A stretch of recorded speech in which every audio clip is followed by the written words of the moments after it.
So today's topic from kidney system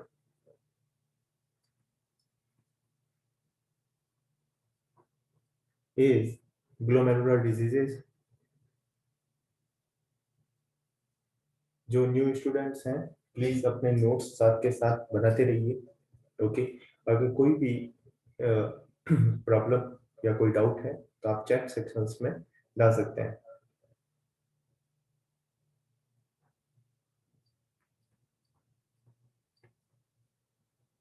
glomerular diseases पे किस तरीके से क्वेश्चंस बनते हैं बताता हूँ। फर्स्ट टॉपिक है ग्लोमेरुलर डिजीज में प्रोटीनूरिया।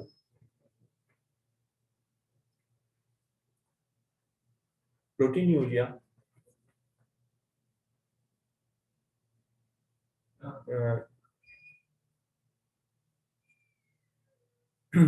प्रोटीनूरिया प्रोटीनूरिया दो तरीके से हो सकता है।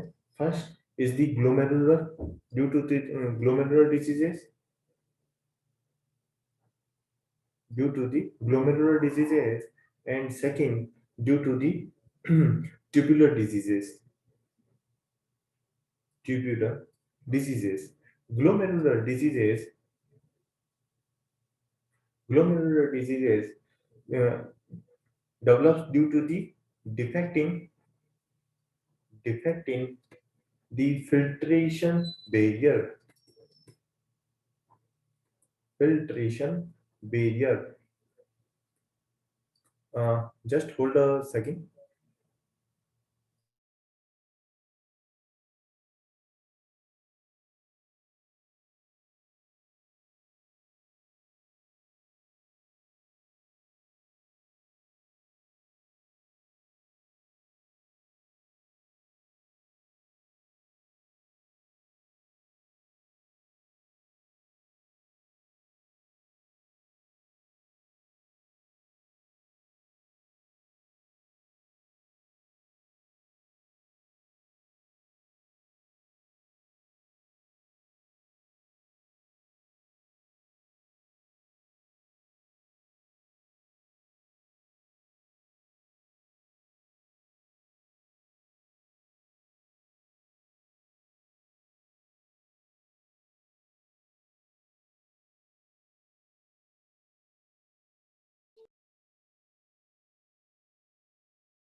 Okay. Glomerular diseases defect in the filtration barrier, and tubular diseases develops due to the damage of the renal tubular cells. Damage of renal tubular cells means tubular cells के defect की वजह से tubular proteinuria डेवलप होता है, and filtration barrier defect की वजह से glomerular proteinuria develop होता है। तो और अदर क्या डिफरेंस है दोनों के प्रोटीन्यूरिया के बीच में, और यही क्वेश्चंस बनते हैं हमारे।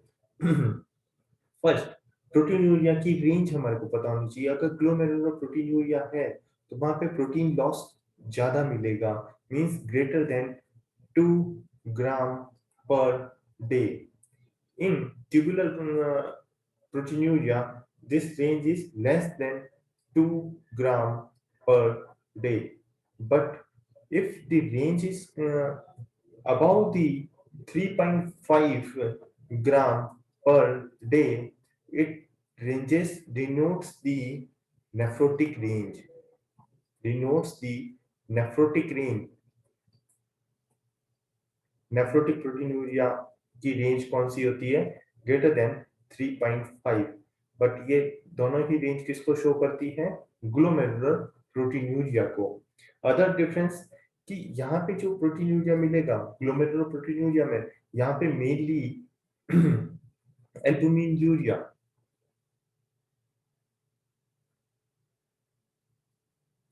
एंड ट्यूबुलर प्रोटीनूरिया में mainly low molecular weight low molecular weight proteinuria मिलता है। लो मॉलिक्यूलर वेट प्रोटीन्स कौन कौन से हैं? लाइक अल्फा, बीटा, माइक्रोग्लोबुलिन,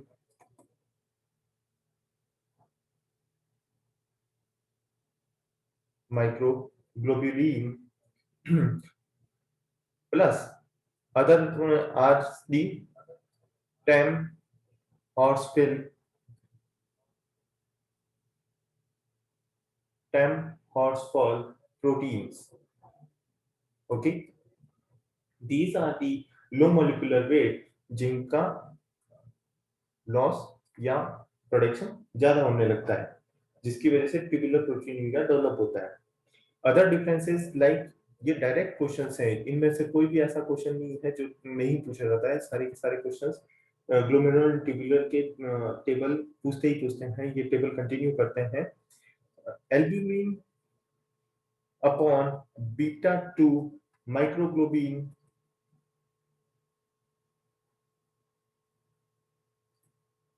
ग्लोबिन्यूरिया का रेशियो पूछा जाता है, और ये ग्लोबुलर में रहता है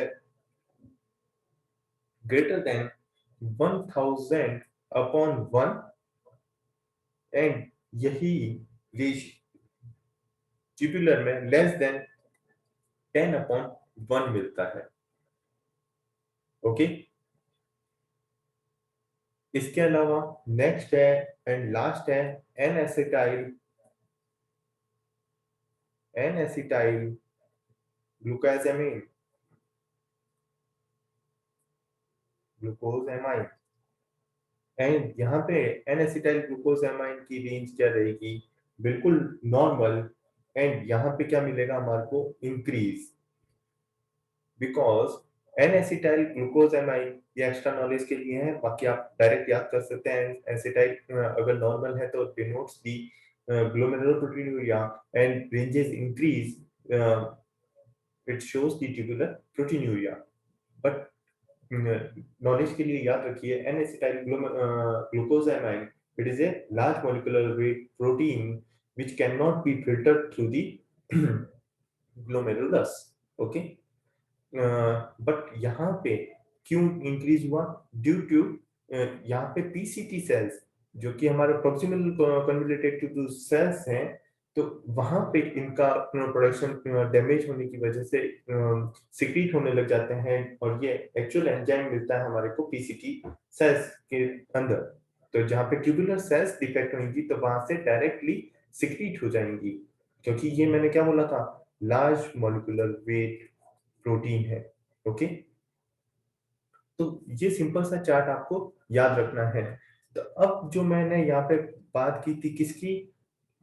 टैम और फुल प्रोटीन, तो इसके बारे में थोड़ी बहुत चीजें हमारे को पता होनी चाहिए। एंड कई बार क्वेश्चंस पुट ऑन होते हैं केवल एक सिंपल इसी प्रोटीन पे। तो नेक्स्ट हेडिंग डालिए आप, टैम और फॉल प्रोटीन। ओके, तो जस्ट होल्ड अ सेकेंड, एक डायग्राम बनाइए।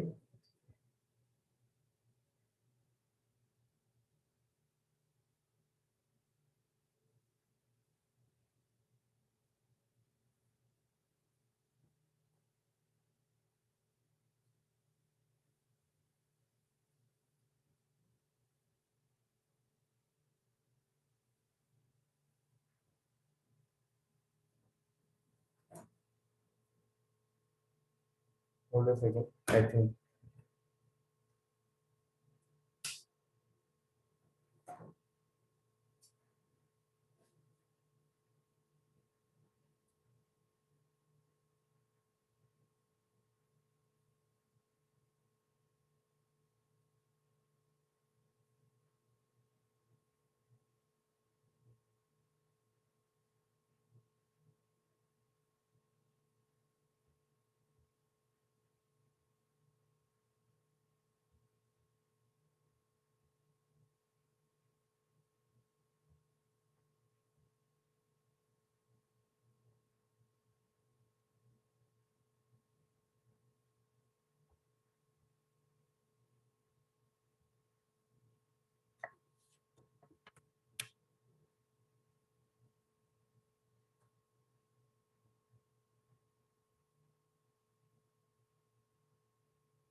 सॉरी, आई थिंक कुछ नेटवर्क इशू रहा। 10 हर्ट्ज फॉर प्रोटीन्स। तो इसके लिए एक सिंपल सा डायग्राम बनाइए, फिर उसके अकॉर्डिंग मैं इससे रिलेटेड क्वेश्चंस बताऊंगा कि इससे रिलेटेड क्या क्या क्वेश्चंस बनते हैं। तो देखिए, 10 hertz protein produce in the produce in the ascending loop of the Henle, ascending loop of Henle, okay, and जो यहाँ पे आके कास्ट जो डेवलप होती है किसकी, 10 हॉस्पिन प्रोटीन्स की, वो कहाँ पे डेवलप होती है, वो होती है इस कलेक्टिंग डक्ट में। बिकॉज कलेक्टिंग डक्ट में यहाँ पे क्या होता है, एच आयन का सिक्रीशंस होता है, एच आयन का सिक्रीशंस होता है, जो कि आप मेरे प्रीवियस लेक्चर में, जस्ट प्रीवियस लेक्चर्स में जहाँ पे मैंने आरटीए से स्टार्ट किया था, रीनल ट्यूबुलर एसिडोसिस में स्टार्ट किया था, तब मैंने बताया था यहाँ पे इंटरकलेटेड सेल्स हैं एंड यहाँ पे मेनली एच आयन सिक्रीशंस मिलेगा। तो यहाँ पे क्या करता है, यहाँ पे coagulation of the proteins develop करता है। ओके, तो कास्ट क्या चीज रहती है, कास्ट इज ए, ब्रैकेट में लिखिए, cast is a coagulation, coagulations of the proteins with other organic matter, organic matters। Okay, तो ये चीज हमारे को पता होनी चाहिए, ठीक है। एक और चीज पता होनी चाहिए जिसको रेड लाइन में लिखना, 10 hospital proteins known as a यूरोमोड्यूलिन।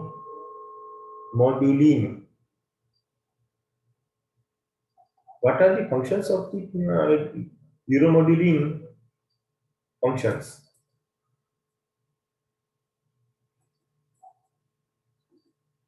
Actual में इनके फंक्शंस, टर्म हर्शल प्रोटीन के फंक्शंस एग्जैक्टली क्लियर नहीं है। हैरिसंस में से मैं रेफर करके बता रहा हूँ, इसके एक्चुअल वे ऑफ मैकेनिज्म पता नहीं है, बट मेन फंक्शंस क्या क्या है, इनहिबिटिंग दी कैल्शियम क्रिस्टलाइजेशन,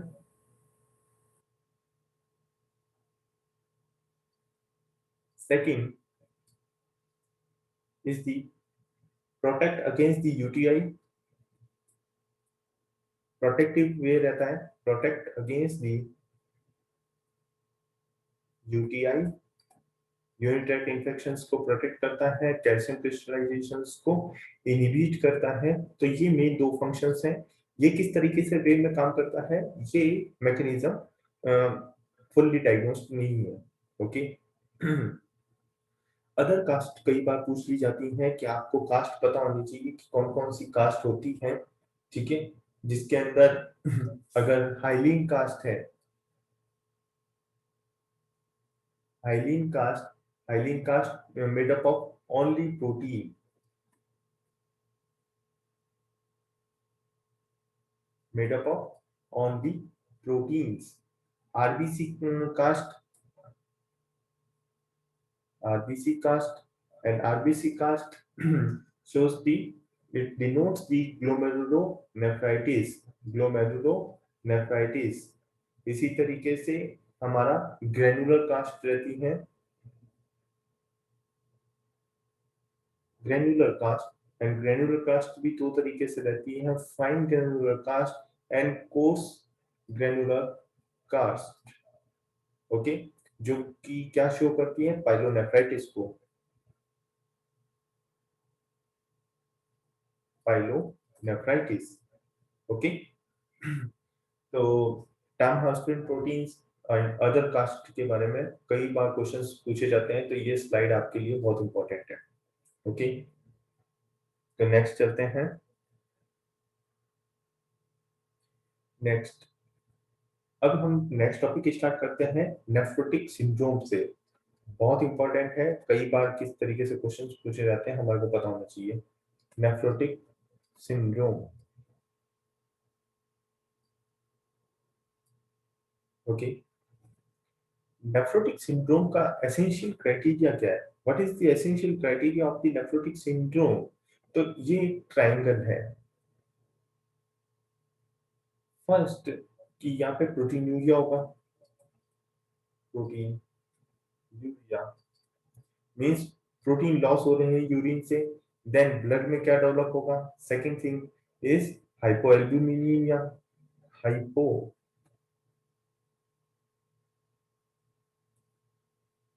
हाइपोएल्ब्यूमिन नहीं है, हाइपोएल्ब्यूमिनिया है।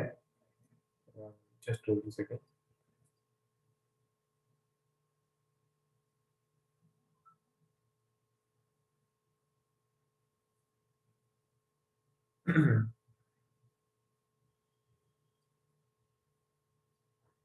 हाइपोएल्ब्यूमिनिया डेवलप होगा। देन नेक्स्ट क्या डेवलप होगा? जब हाइपोएल्ब्यूमिनिया डेवलप हुआ है तब डेवलप क्या होगा? हमारा पेरिफेरल एडिमा। Peripheral oedema. तो ये तीन conditions means first is the proteinuria, second is the hypoalbuminaemia and third is the peripheral oedema. इसी सीक्वेंस में सिम्टम्स आते हैं, तो यही सीक्वेंस आपको याद रखना है। और यही तीन चीजें essential criteria of the nephrotic syndrome होता है। ठीक है, अब बात करते हैं फर्स्ट की पेरिफेरल एडिमा की।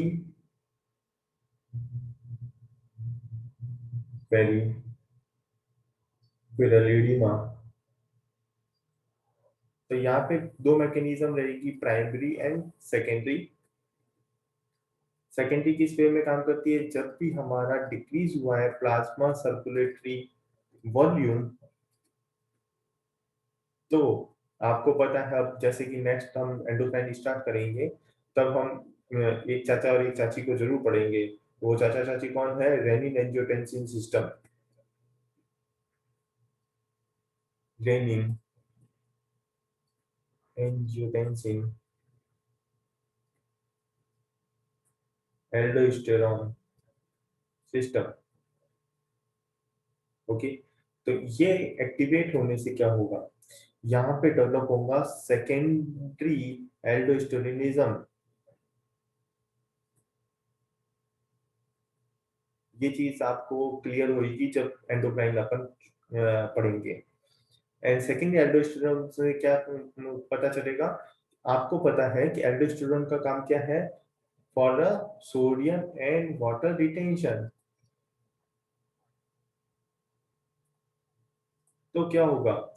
जब भी सोडियम और वाटर रिटेंशन होगा, पहले से एडिमा है ही है, एड ऑन वाटर रिटेंशन होने से क्या होगा?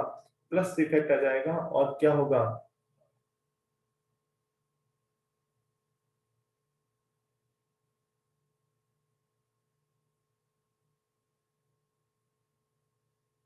Just hold a second.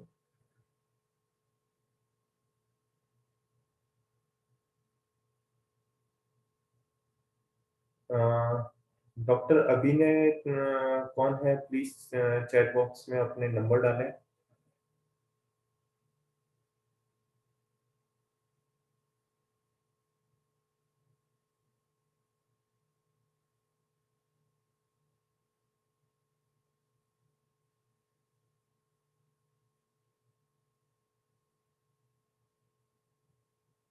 Okay, तो ये चीज समझ में आ गई। एंड सेकेंडरी मैकेनिज्म वर्क करता है किस तरीके से, बाय द एडीएच,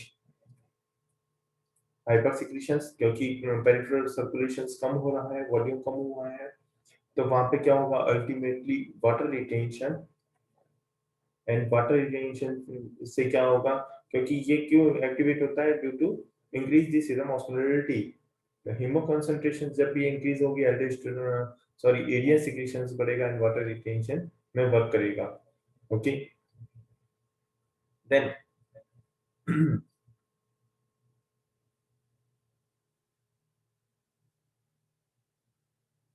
प्राइमरी की बात करें तो प्राइमरी के कॉज क्या रहेंगे।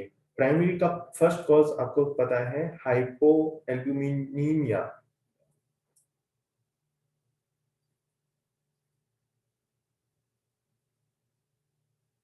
हाइपर एल्ब्यूमिनीमिया क्या करेगा, stimulates the stimulates the synthesis of the, क्योंकि एल्ब्यूमिन सिंथेसिस कहाँ पे होता है, लीवर में, तो definitely stimulate the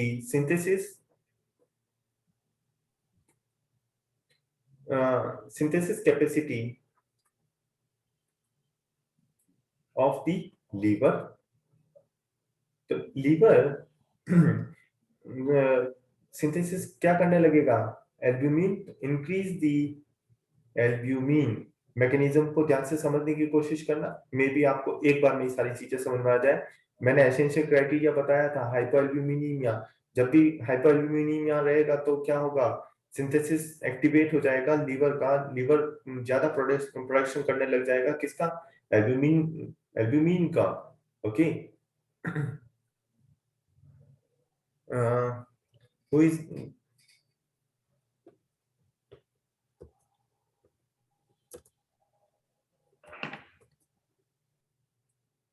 am I audible, please confirm,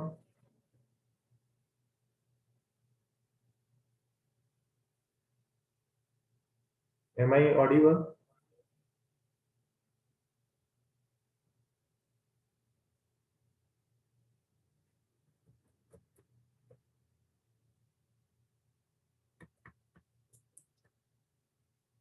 okay okay okay.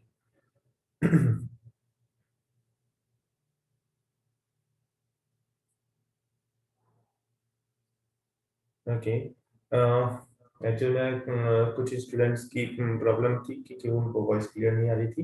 Okay, आपको प्राइमरी मैकेनिज्म समझाने की कोशिश कर रहा था। पेरिफेरल एडिमा क्यों डेवलप हुआ, due to the hypoalbuminemia, and hypoalbuminemia stimulates the liver to increase the production of the albumin. Okay.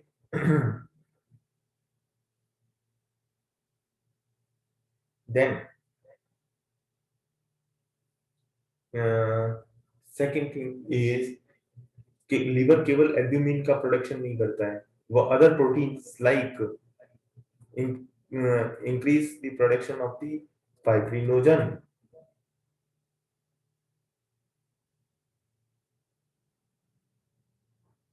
Fibrinogen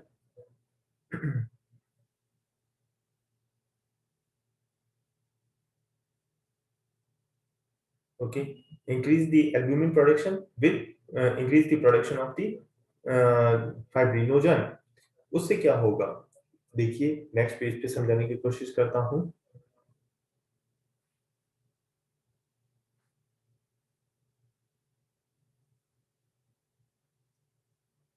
देखिए ब्लड, अब ब्लड में दो चीजें हो गई है आपके पास में।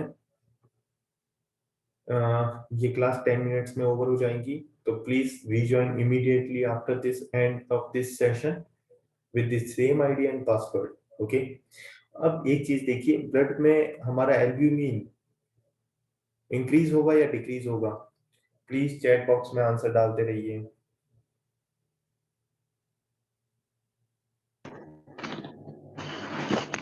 Please mute yourself, doctor Ritika, please mute yourself. Blood में इंक्रीज इंक्रीज इंक्रीज, बट आपको एक चीज ध्यान रखनी चाहिए थी कि यहाँ पे हमने कहा था कि नेफ्रोटिक केस है, तो वहां पे क्या रहेगा? प्रोटीन्यूरिया फर्स्ट एसेंशियल क्राइटेरिया आप भूल कैसे गए? वहां पे कितना भी प्रोटीन डेवलप होता रहे और वहां पे प्रोटीन यूरिया तो होता रहेगा, तो अल्टीमेटली क्या होगा? जितना भी एल्ब्यूमिन बना है वो यूरिन से पास आउट हो जाएगा, तो लेवल क्या रहेगा? हमेशा डिक्रीज रहेगा due to the increase urine excretions.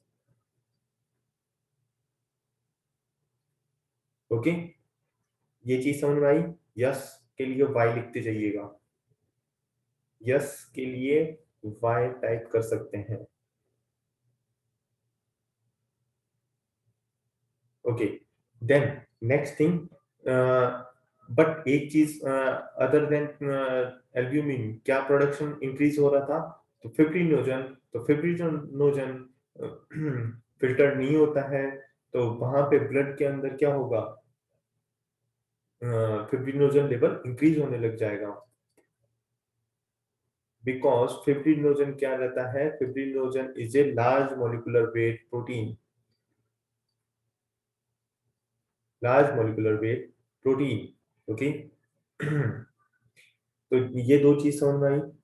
Okay, अब साथ के साथ लीवर किसके सिंथेसिस को इंक्रीज करता है? इंक्रीज दी, क्योंकि जब भी लीवर एक्टिवेट होगा, एक तो हमारा albumin and fibrinogen production increase होगा, साथ के साथ increase the lipoproteins, lipoproteins synthesis by the liver.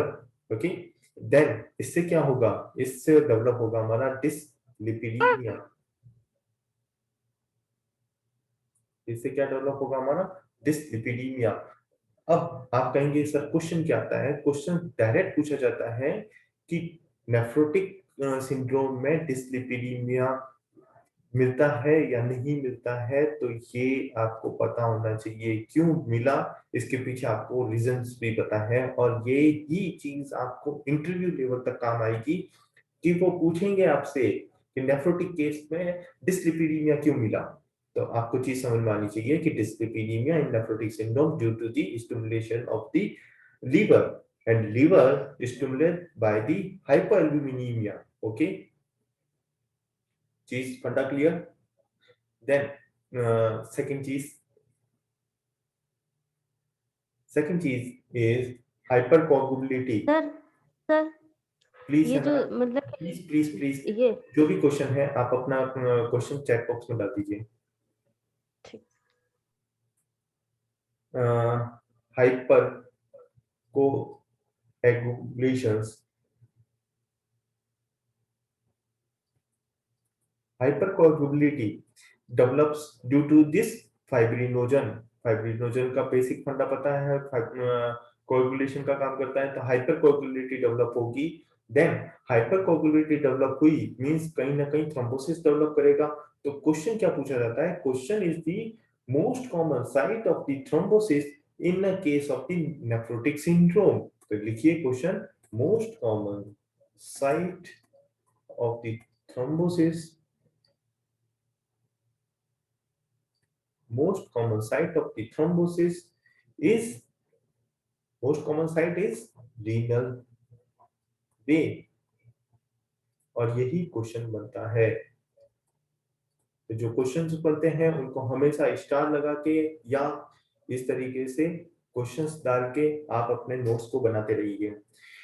Question, second question, अगर क्वेश्चन हाई लेवल का है, अगर आपके एआईपीजीटी एंड यूपीएससी का एग्जाम दे रहे हैं, तो अगर हाई लेवल का क्वेश्चन है तो क्वेश्चन क्या पूछा जाएगा? क्वेश्चन ये पूछा जाता है कि renal vein thrombosis in a case of the nephrotic syndrome associated with which type of the glomerulonephritis? It is a membranoglomerulonephritis.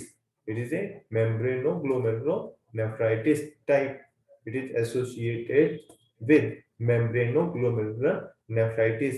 ये कई बार क्वेश्चन पूछा गया है क्योंकि ये क्वेश्चन आया हुआ था हमारे एम्स के अंदर एक बार प्रीवियसली। कई बार अगर एम्स के प्रीवियस पेपर से क्वेश्चन उठता है तो अपने एआईपीजीटी में भी क्वेश्चन आता है। तो आपको बेसिक क्वेश्चंस भी पता होना चाहिए एंड हाई लेवल के क्वेश्चंस भी पता होने चाहिए। ठीक है, एक नेक्स्ट क्वेश्चन, लास्ट क्वेश्चन बनता है नेफ्रोटिक सिंड्रोम में कि यहाँ पे हाइपरकोगुलेटी बनती है, डिस्लिपिडीमिया बनता है। एंड लास्ट थिंग आपको याद रखनी है, nephrotic syndrome patient presented with the haematuria also, haematuria. और डायरेक्ट पूछा जाता है हेमीचूरिया प्रेजेंट और नॉट प्रेजेंट। ओके, तो आपको पता होना चाहिए haematuria is also present, but ये माइक्रोस्कोपिकली होता है, इसीलिए लोग क्या टिक कर देते हैं कि नॉट प्रेजेंट, बट ये पता होना चाहिए इट इज माइक्रोस्कोपिकली प्रेजेंट। कोई कंफ्यूजन नहीं? आई थिंक नेफ्रोटिक सिंड्रोम आपको क्लियर हुआ होगा, और नेफ्रोटिक सिंड्रोम में इससे बाद कोई भी क्वेश्चन नहीं बनता है। देन हम स्टार्ट करते हैं हमारा next topic, it is the nephritic syndrome.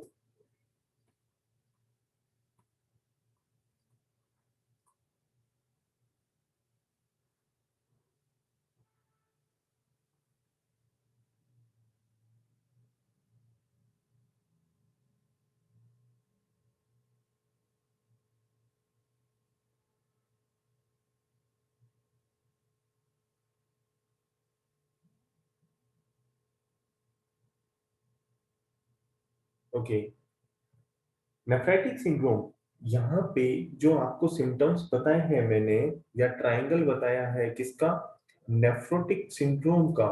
Nephrotic syndrome के सारे सिम्टम्स ओवरलैप करते हैं किसके साथ में, एक अदर ट्रायंगल के साथ में, जो कि शो करता है कि it is a case of the nephritic syndrome. Means nephritic syndrome में नेफ्रोटिक सिंड्रोम के सारे सिम्टम्स मिलेंगे, प्लस एड ऑनली हमारे को क्या सिम्टम्स मिलेंगे यहाँ पे, hypertension,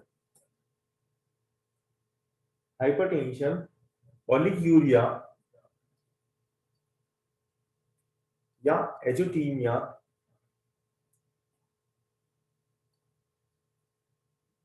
and third thing is the haematuria. तो ये इतना सा ग्राफ अगर आपने याद कर लिया, या ये मेरा चार्ट याद कर लिया, मीन्स आपको पता है कि नेफ्राइटिक सिंड्रोम क्या चीज है एंड नेफ्रोटिक सिंड्रोम क्या चीज है।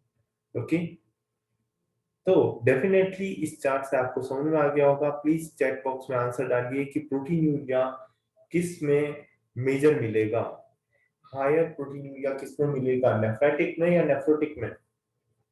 प्लीज चैट बॉक्स में आंसर डालिए, प्रोटीनूरिया नेफ्रोटिक में ज्यादा मिलेगा, नेफ्रोटिक प्रोटीनूरिया की रेंज ज्यादा रहेगी, या नेफ्राइटिक प्रोटीनूरिया की।